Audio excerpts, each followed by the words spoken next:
നീതിമാന്മാരായ വിശ്വാസികളും പരിശുദ്ധരായ പൂർവ്വപിതാക്കന്മാരിലും അത്യന്തം സന്തുഷ്ടനായവരെ ആശീർവദിച്ച ദൈവമേ, ഈ ഭവനത്തിൽ വസിക്കുന്നവരെയും അനുഗ്രഹിക്കണമേ. ഇവിടെ നന്ദിയാത്ര പറഞ്ഞു പിരിഞ്ഞു പോയവർക്ക് നിത്യാനന്ദം കൽപ്പിച്ചരണമേ. പൂർവ്വപിതാവായ അബ്രാഹത്തിന്റെയും നീതിമാനായ ജോബിന്റെയും ഭവനങ്ങൾ പോലെ ഇതും ഐശ്വര്യപൂർണമായി തീരട്ടെ.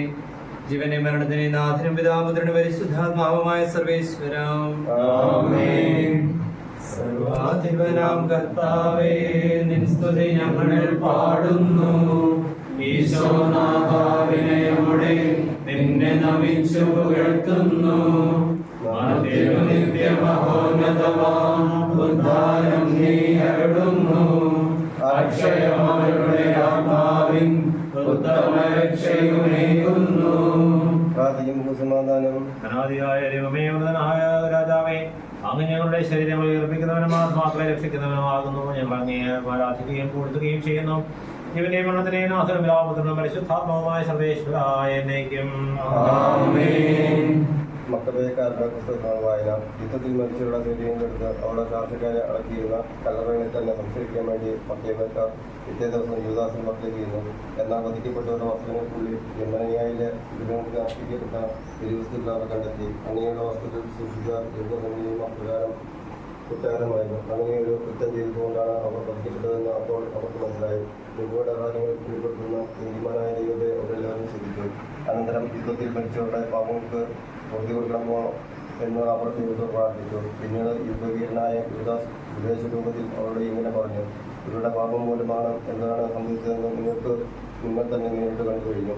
അതിനാൽ പാപം ചെയ്യാതിരിക്കാൻ ശ്രദ്ധിച്ചുകൊള്ളുന്നു. അതിനുശേഷം അദ്ദേഹം ഒരു പണത്തിരിവ് നടത്തി പന്തിരായ ഒരു പിരിഞ്ഞു കിട്ടി. മരിച്ചവരുടെ പാപങ്ങൾക്ക് വേണ്ടി പരിഹാര ബലി അർപ്പിക്കാൻ ആ സംഖ്യ അദ്ദേഹം ജെറുസലേമിലേക്ക് അയച്ചു കൊടുത്തു. ജ്ഞാനത്തിലുള്ള പ്രതീക്ഷയാണ് അത് ചെയ്യുവാൻ അദ്ദേഹത്തെ പ്രേരിപ്പിച്ചത്. മനുഷ്യരുടെ വീണ്ടും ഉയർത്തുമെന്ന പ്രതീക്ഷ ഇല്ലായിരുന്നുവെങ്കിൽ അവർക്ക് വേണ്ടി പ്രാർത്ഥിക്കുന്നവർക്കും വിശ്വമായി അദ്ദേഹം കരുതിയിരുന്നു. നമ്മുടെ കർത്താവിന്റെ പരിശുദ്ധ സുവിശേഷം. ഈശ്വരൻ ചെയ്തു, എന്റെ വചനം കേൾക്കുകയും എന്നെ യേശുവിനെ വിശ്വസിക്കുകയും ചെയ്യുന്നവന് നിത്യജീവനുണ്ട് എന്ന് ഞാൻ സത്യമായി നിങ്ങളോട് പറയുന്നു. അവൻ വിധിക്ക് വിധേയനാവുകയില്ല, മരണത്തിൽ നിന്ന് അവൻ ജീവനിലേക്ക് പ്രവേശിച്ചു കഴിഞ്ഞിരിക്കുന്നു. സത്യമായി ഞാൻ നിങ്ങളോട് പറയുന്നു, മരിച്ചവർ ദൈവപുത്രന്റെ ശബ്ദം കേൾക്കുകയും അത് കേൾക്കുന്നവർ ജീവിക്കുകയും ചെയ്യുന്ന സമയം എടുത്തിരിക്കുന്നു. അല്ല, അത് വന്നു കഴിഞ്ഞു. എന്നാൽ ജീവന്റെ ഉറവിടമായ പിതാവ് തന്റെ പുത്രനെയും ജീവന്റെ ഉറവിടമാക്കിയിരിക്കുന്നു. മനുഷ്യപുത്രനായതുകൊണ്ട് വിധികർത്താവാകുവാനുള്ള അധികാരവും അവന് കൊടുത്തിരിക്കുന്നു.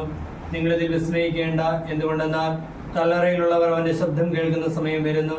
അപ്പോൾ നന്മ ചെയ്തവർ ജീവന്റെ ഉയർപ്പിനായും തിന്മ ചെയ്തവർ വിധിയുടെ ഉയർപ്പിനുമായും പുറത്തു വരും.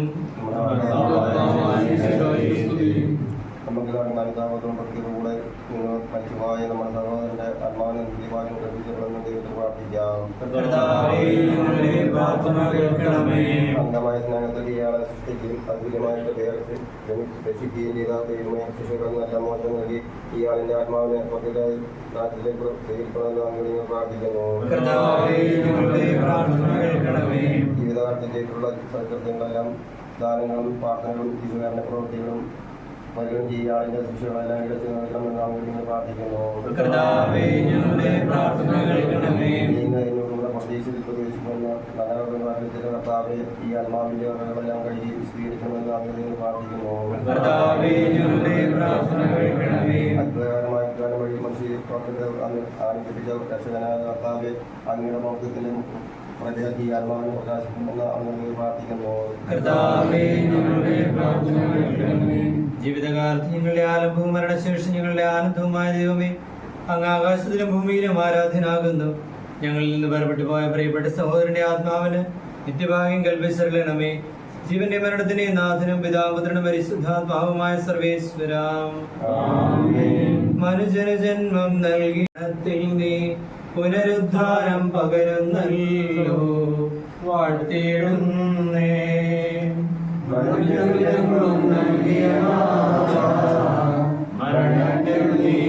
പുനരുദ്ധാരം പകരുന്നല്ലോ, വാഴ്ത്തിയിടുന്നേ. ഒഴുകി വരുന്നു വാനവഗാനം, പൂഴിയിൽ നിന്നും മൃതരുണരുന്നു നിത്യവിരുന്നിൻ പുലരി വരുന്നു.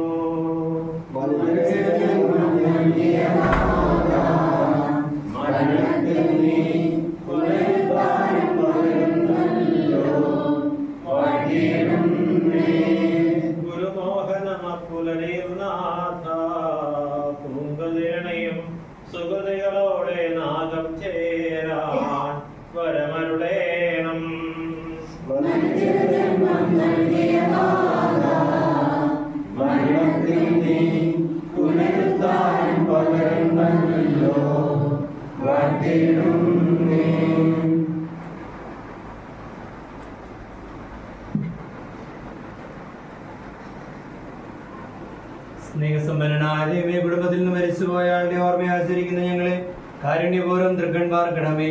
ഞങ്ങളുടെ പ്രാർത്ഥന സ്വീകരിച്ച് ഇയാൾക്ക് മോചനം നൽകുകയും ഇയാളുടെ ബന്ധുമിത്രാദികളെ ആശ്വസിപ്പിക്കുകയും ചെയ്യണമേ.